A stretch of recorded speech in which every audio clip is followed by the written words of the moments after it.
A relação de Asa Mitaka com Denji parece que está se afunilando. E se você está chegando aqui pela primeira vez, já convido você a se inscrever no nosso canal e deixar o seu like, porque estamos retomando os reviews de Chainsaw Man. Para quem já acompanha o canal sabe, a gente trouxe desde 98, ou seja, o começo da parte 2, até o capítulo 105. Agora retomamos no 115, porque o mangá voltou a pegar fogo. Esse começo foi um pouco pacato, esses primeiros capítulos, mas as coisas começaram a andar. Estamos aqui novamente, então, retomando o conteúdo de Chainsaw Man. E também temos, óbvio, não posso deixar de contar pra vocês aqui, a continuação do anime e numa versão narrada, caso vocês queiram acompanhar. Dá uma olhada aqui, o nosso episódio 13. Vamos pra vinheta que depois eu vou trazer em detalhes o que aconteceu nesse último capítulo.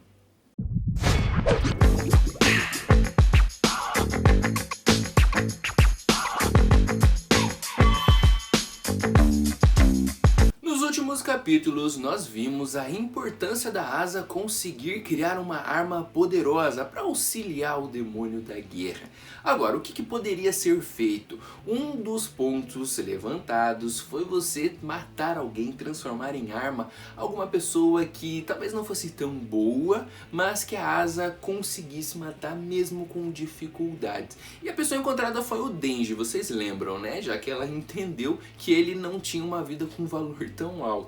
Assim ela convidou ele para um encontro e as coisas aconteceram justamente nesse aquário do qual nós estamos acompanhando. Só que se você parar para lembrar, lá no último capítulo foi um detalhamento extremo que a Asa acabou estudando para levar o Denji a esse aquário, achando que ela conseguiria seduzi-lo justamente pela inteligência. Coitada, estava extremamente errada. O que acontece é que a gente viu um outro demônio surgindo querendo auxiliá-la, que é o demônio da fome, e ele parece ter alguma relação com o que está acontecendo. O que não fica claro exatamente se para esse congelamento que aconteceu, que inclusive não pegou só a Asa e o Denji, mas também pegou alguns alunos do conselho estudantil dos caçadores de demônio.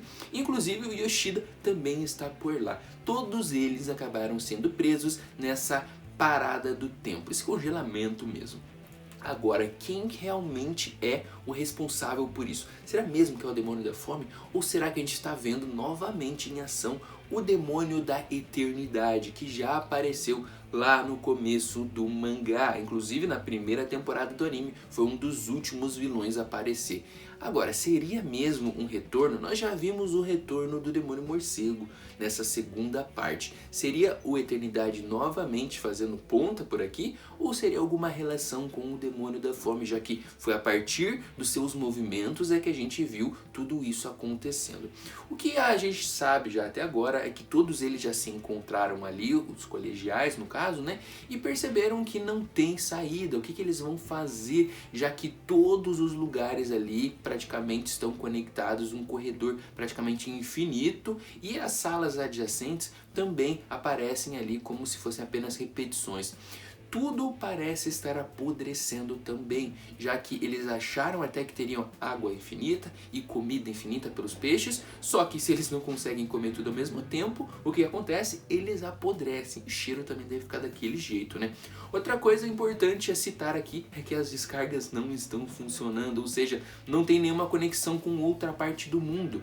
Não sabemos se é de fato da eternidade ou se tem alguma relação com a fome, já que a gente está vendo aqui que é muito possível que eles comecem a sofrer por causa disso. Voltando lá ao capítulo, ele se inicia com a Asa praticamente em depressão, já que no último capítulo ela quebrou o celular, que aparentemente seria a salvação de todos eles. E ali a gente começa a ver que não tem saída, tá tudo apodrecendo, e ela tá ali bem depressiva, ao lado daquele jovem que se autodenominou Chainsaw Man, em que ela estava acreditando até esse momento. E ele começa a descontar nela, falando que colocou muitas expectativas e que eles estão ali por culpa dela, que foi uma destrambelhada e quebrou o celular. E ela, meio que revoltada, dá uma na lata, já que ela também tá estressada porque aparentemente já passou uns 2, 3 dias aqui. E fala que ele é o Chainsaw Man, por que ele não resolve as coisas? E quando ela fala isso, o cara não entende. Ela vai e fala, olha, você não tem ali o pedacinho do rabinho do Chainsaw Man, do Pochita, onde você poderia puxar para fazer a ativação do seu poder? E daí o cara cai na risada, falando que aquilo foi um implante cirúrgico, que ele é o maior fã do Chainsaw Man, tem de tudo, praticamente é o fã número 1 de carteirinha, mas ele não é o Chainsaw Man. E agora ele entende porque ela se confundiu achando que ele era. Ela meio que fica espantada, porque até aquele momento ela acreditava mesmo. Então ele começa a rir, cai na gargalhada, vendo o quão idiota realmente ela parecia e deveria ser, né? E completa dizendo que se ele fosse o Chainsaw Man, ele já teria saído dali. O que a gente sabe que não é verdade, já que o verdadeiro Chainsaw Man tá ali e tá se dando mal, preso também. E agora ele também já meio que se mistura os sentimentos, um pouco de risadas ali irônicas dela, e ao mesmo tempo ele acaba se entregando pra agonia, já que tá 3 dias preso ali, e começa a entrar em pânico literalmente, começa a chorar, começa a pedir ajuda, SOS, Chainsaw Man, nos ajude de alguma forma. E aqui a cena vai sendo cortada em outro ângulo, outro momento, a gente vê uma conversa muito interessante, detalhada entre o Yoshida e entre o Denji, já que o Yoshida é o único que sabe a real identidade do Denji nesse local. E ele pergunta se o Denji não vai fazer nada a respeito. E isso o Denji comenta que da última vez que ele enfrentou o Demônio da Eternidade, ele veio diretamente até eles e por isso ele conseguiu contra-atacar e toda aquela história que a gente já sabe, né? Onde aconteceu praticamente um ciclo que deveria ser infinito, onde o Denji acabava com o Demônio da Eternidade, se alimentava do seu sangue e o Demônio da Eternidade se reconstruía, mas sofria uma dor intensa e por isso acabou pedindo para ser morto pelo Denji naquele momento. Aqui ele não se revelou se realmente for ele, então o Denji não tem o que fazer. Ali, galera, a gente tem outro ponto também. O Yoshida mostra que tem um celular, que ele poderia entrar em contato. O Denji até fala, né, cara, por que você não ligou para ninguém? A gente precisa de ajuda, chama a associação, alguma coisa. E o Yoshida fala que realmente não tem o que fazer, já que o sinal está muito fraco, justamente porque as coisas não estão como deveriam ser. Então nenhuma ligação pode ser completada. Nesse momento também deslumbra aqui pra gente o que tá acontecendo com os outros personagens, né? A gente vê aquele mais musculoso ali dando vários socos no ar, praticamente treinando, o outro ali que também tá totalmente chapadão ali, lambendo o aquário, perdido já em pensamentos, e a gente fica em dúvida do que pode acontecer.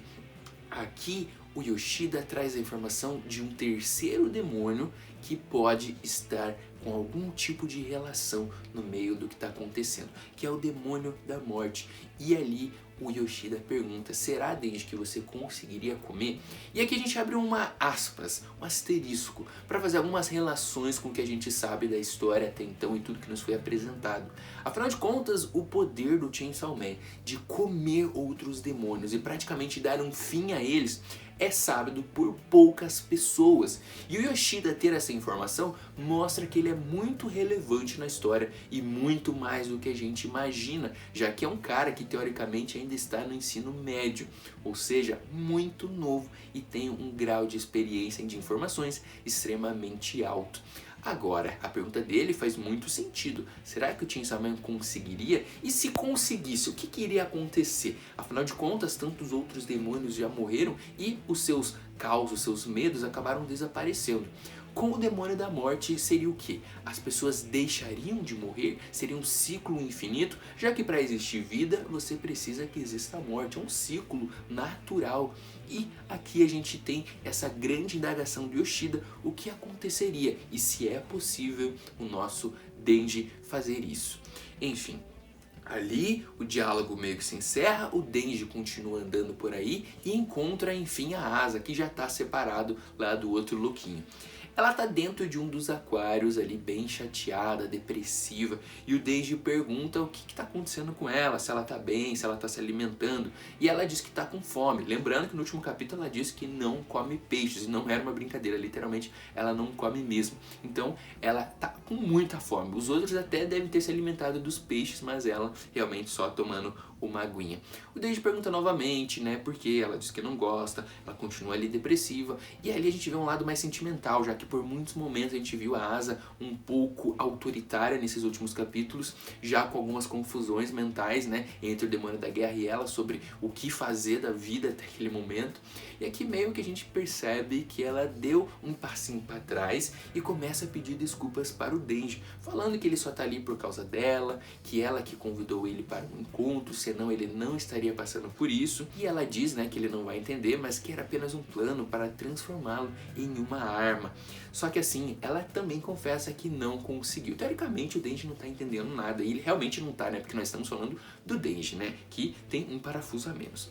E ela fala que não tem coragem para nada, então ela não consegue fazer nada justamente porque ela segue alguns princípios que realmente não ajudam a ir para frente. Ela comenta também que não sabe o que é certo, o que é o errado, que ela só tem a vontade de continuar vivendo a sua própria vida sem cometer erros. Realmente ela está no fundo do poço aqui.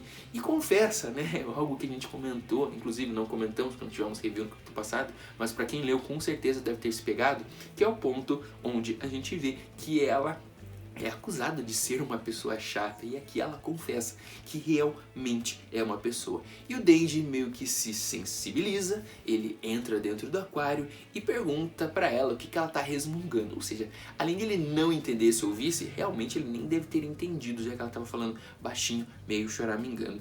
E ali ele faz uma proposta pra ela, pergunta se por acaso ela não queria comer uma estrela do mar, já que ela não come peixe. E aqui é outro detalhe, já que nas palestrinhas que ela deu no aquário no capítulo passado, onde ela explicava um pouquinho sobre cada animal, ela falou sobre as estrelas do mar, que ela pode perder o braço para predadores, alguma coisa, e que nasce novamente. Então aqui a gente poderia ver até um ciclo infinito para que eles tenham algum tipo de alimentação, mas acredito que para nascer um braço novamente leva-se tempo e eles morreriam nesse processo. Mas é muito interessante ver que o Denji, de certa forma, entendeu algo das explicações dela para que ela se alimente de alguma coisa. E o capítulo se encerra por aqui. Agora a gente fica na expectativa, semana que vem tem outro capítulo. Conto com o like de vocês, comentem bastante aqui se vocês querem continuar vendo os reviews de Chainsaw Man, que a gente vai continuar trazendo. Provavelmente devemos ter novas novidades no próximo capítulo, principalmente porque já vai ser o terceiro no aquário, então alguma coisa legal deve acontecer. A gente vai ficando por aqui, aquele abraço, valeu!